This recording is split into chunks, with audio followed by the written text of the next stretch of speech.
নমস্কার দর্শক বন্ধুরা, আমরা চলে এসেছি দীঘায়। আর এখন দীঘা মানে শুধু সমুদ্র নয়, দীঘার এখন আরেকটি অন্যতম আকর্ষণ হল পুরীর জগন্নাথ ধাম অনুকরণে দীঘায় তৈরি হয়েছে নতুন জগন্নাথ মন্দির। তাই আমি আপনাদের প্রিয় দা বাঙালি ব্লগার আজ নিয়ে এসেছি দীঘার জগন্নাথ মন্দিরের ভিডিও। আসুন ভিডিওটি শুরু করা যাক। দীঘায় আপনারা যদি ট্রেনে করে যান তাহলে দীঘার প্ল্যাটফর্মে ঢোকার ঠিক আগে বাঁদিকে ট্রেনে বসেই এরকম জগন্নাথ মন্দিরের দর্শন করতে পারবেন। এর কারণ দীঘা স্টেশনের একদম পাশেই তৈরি হয়েছে দীঘার নতুন জগন্নাথ মন্দির। হোটেলে যাবার পথে আমরা দেখতে পেলাম দীঘার মন্দিরের প্রধান গেট। এটি কিন্তু শুধুমাত্র ভিআইপিদের জন্যই খোলা হয়। আমরা ছিলাম ওল্ড দীঘায়, তাই হোটেল থেকে আমরা ফ্রেশ হয়ে চললাম দীঘার মন্দিরের উদ্দেশ্যে এবং দেখতে পেলাম এই মন্দির উদ্বোধনের জন্য পুরো রাস্তা এভাবে সজ্জিত। মন্দিরে যাওয়ার আগে শুরুতেই পড়বে চৈতন্য দ্বার, যেখানে মহাপ্রভু স্বয়ং যেন সকলকে এভাবে স্বাগত জানাচ্ছেন। এই চৈতন্যদ্বারের ঠিক পাশ দিয়ে মন্দিরের সমুদ্র ঘাটের দিকে এই রাস্তা চলে গেছে। দুপাশে এরকম ঝাউবনের মাঝখান দিয়ে হেঁটে যেতে আপনাদের কিন্তু বেশ মনোরম লাগবে। কিছুক্ষণ হেঁটে যাওয়ার পরেই সমুদ্রের ঘাটটি আপনারা দেখতে পাবেন। বেশ কিছুদিন আগে এই ঘাটেই কাঠের তৈরি জগন্নাথ দেবের একটি মূর্তি সমুদ্র দিয়ে ভেসে আসে। আসুন এবার মন্দিরের দিকে যাওয়া যাক। মন্দিরে ঢোকার আগে রয়েছে ডালা আর্কেড, যেখানে আপনারা জুতো খুলে মন্দিরের ভিতরে প্রবেশ করতে পারবেন।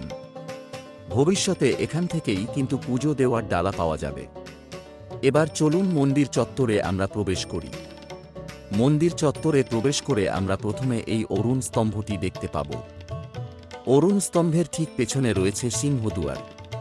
একদম শেষে যেখানে দিয়ে সবার প্রস্থান হবে দরজাটি হল ব্যাঘ্রদুয়ার। মন্দিরের ডান দিকে রয়েছে হস্তিদুয়ার এবং মন্দিরের বাম দিকে রয়েছে অশ্বদুয়ার। পুরীর জগন্নাথ ধামের মতো দীঘার নবনির্মিত জগন্নাথ মন্দিরটি 4টি মণ্ডপে বিভক্ত, যথাক্রমে বিমান বা মূল গর্ভগৃহ, জগমোহন, নাট মন্দির বা নৃত্যগৃহ এবং ভোগ মণ্ডপ। দীঘার জগন্নাথ মন্দির রাজস্থানের গোলাপি বেলে পাথর দিয়ে তৈরি। অন্তত 800 কারিগর মিলে দীঘায় এই মন্দির নির্মাণ করেছেন। তারা সকলেই রাজস্থানের বাসিন্দা। পাথরে তৈরি 34 ফুট লম্বা 18মুখী অরুণ স্তম্ভের পরে সিংহদ্বারে ঢুকলেই পুরীর মতোই সোজাসুজি দেখতে পাবেন জগন্নাথের মূর্তি। ভিডিওটি ভালো লাগলে লাইক, শেয়ার অ্যান্ড সাবস্ক্রাইব করতে ভুলবেন না। এবার চলুন আপনাদের মূল মণ্ডপের দিকে নিয়ে যাই। মণ্ডপের দিকে এগোতেই চোখে পড়ল দুপাশে জলের মধ্যে শালুক ফুল ফুটে রয়েছে, যেখান থেকে মূল মণ্ডপটি বেশ সুন্দর দেখায়। আমরা এবার এগিয়ে চলেছি ভোগ মণ্ডপের দিকে। এখানেও কিন্তু পুরীর মতো জগন্নাথ দেবকে 56 ভোগ নিবেদন করা হয়। প্রতিটি মণ্ডপ বেশ সুন্দরভাবে নিখুঁত কারুকার্যে ভরা, যা দেখে আপনাদের অবশ্যই ভালো লাগবে। এই মণ্ডপে ভিতরে ঢুকে একটু এগোনোর পরেই ডান দিকে দেখতে পাবেন পদ্মের ওপরে স্বয়ং বিষ্ণু বিরাজমান।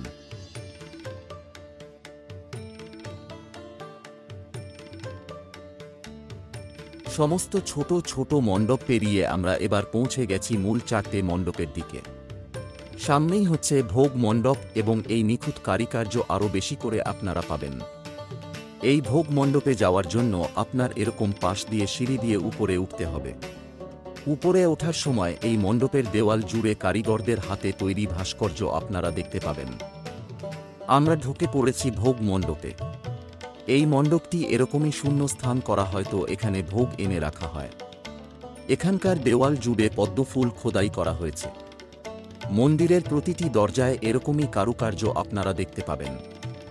ভোগ মণ্ডপ থেকে নাট মণ্ডপ যাওয়ার আগে চোখে পড়ল কালো পাথরে বিষ্ণুর 10 অবতার খোদাই করা হয়েছে। এরপরই আমরা প্রবেশ করলাম নাট মণ্ডপে। এই মণ্ডপে প্রবেশ করতে প্রথমেই চোখে পড়বে গরুর স্তম্ভ, যেখানে গরুর দেব করজোড়ে প্রণাম জানাচ্ছেন প্রভু জগন্নাথকে। এই নাট মণ্ডপ বা নাট মন্দিরে রয়েছে পাথুরে কারুকার্য করা চোখ ধাঁধানো 16টি স্তম্ভ, যা এই নাট মন্দিরকে ধরে রেখেছে। নাট মন্দির দেখে আমরা এবার এগিয়ে যাব জগমোহন মণ্ডপের দিকে। এই জগমোহন মণ্ডপ 4টি স্তম্ভের উপর দাঁড়িয়ে। ভালো করে খেয়াল করলে আপনারা দেখতে পাবেন এই মণ্ডপটি কিন্তু সেন্ট্রাল এসি যুক্ত। এই মণ্ডপগুলির মাটিতেও কিন্তু সুন্দর কারুকার্য আপনারা দেখতে পাবেন। এই জগমোহন মণ্ডপ পর্যন্তই আমাদের প্রবেশাধিকার। এখান থেকেই আপনারা দেখতে পাবেন বিমান মণ্ডপের ভিতরে কালো বেদির উপরে জগন্নাথ, বলরাম এবং সুভদ্রা বিরাজমান। জয় জগন্নাথ। দর্শন করা হয়ে গেলে আপনাকে এই পথে মন্দিরের বাইরে বেরিয়ে আসতে হবে, অর্থাৎ হস্তি দুয়ারের দিকে চলে আসতে হবে। মন্দিরের বাইরে আপনারা কালো পাথরের তৈরি দশাবতার বিগ্রহ দেখতে পাবেন। দীঘা জগন্নাথ মন্দিরটি একটি নবনির্মিত মন্দির যা দ্রুত পূর্ব ভারতের অন্যতম জনপ্রিয় আধ্যাত্মিক আকর্ষণ হয়ে উঠেছে। ঐতিহ্যবাহী কলিঙ্গ স্থাপত্যে নির্মিত এবং পুরীর ঐতিহাসিক জগন্নাথ মন্দির দ্বারা এই মন্দির অনুপ্রাণিত। আপনাদের জন্য জগন্নাথ মন্দিরের সময়সূচি, সারাদিনের আচার অনুষ্ঠান এবং দর্শনার্থীদের গুরুত্বপূর্ণ প্রায়শই জিজ্ঞাসিত প্রশ্নাবলী সম্পর্কে বিস্তারিত তথ্য আমি তুলে ধরলাম, যা আপনাদের ভ্রমণ পরিকল্পনা করতে সাহায্য করবে।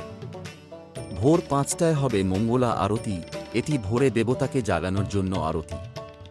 সকাল 6টা থেকে দর্শন শুরু। সকাল 7টা থেকে প্রতিমার সাজসজ্জা করা হবে। সকাল 9টায় দেয়া হবে গোপাল ভোগ, যার মধ্যে থাকবে ফলমূল এবং হালকা খাবার। সকাল 10টায় দেয়া হবে প্রধান ভোগ।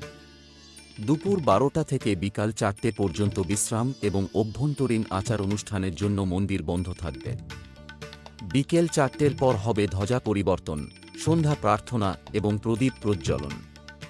বিকেল 5:30 থেকে 6:30 দিনের শেষ নিবেদন। রাত 8টার পর মন্দির বন্ধ করা হবে সাধারণ মানুষের জন্য। পুরীর মতো দীঘায়ও কিন্তু জগন্নাথ দেবকে 56 ভোগ নিবেদন করা হবে।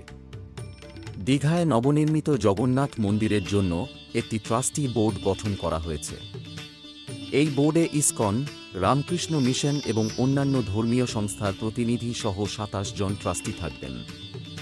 প্রতি বছর রথযাত্রায় পুরীর মতো দীঘাতেও রথযাত্রা হবে এবং ওই পূর্ণ রথযাত্রায় এই রথগুলোই ব্যবহার করা হবে। রথে কিন্তু নিমকাঠের তৈরি জগন্নাথ, বলভদ্র এবং সুভদ্রা দেবীর বিগ্রহ যাত্রা করবে। দীঘায় নবনির্মিত জগন্নাথ মন্দির প্রাঙ্গণ জুড়ে রয়েছে বেশ কিছু দীপস্তম্ভ, যেগুলি প্রতি সন্ধ্যায় 162টি ইলেকট্রিক প্রদীপ দ্বারা উজ্জ্বলিত হবে। দেখতে দেখতে প্রায় সন্ধ্যা হয়ে এলো, তাই আমার পরের ভিডিও দীঘার জগন্নাথ মন্দিরের রাতের দর্শন। সেই ভিডিওটি দেখতে চাইলে অবশ্যই চোখ রাখুন দ্য বাঙালি ব্লগার চ্যানেলটিতে। ভিডিওটি ভালো লাগলে লাইক, শেয়ার অ্যান্ড সাবস্ক্রাইব করতে ভুলবেন না।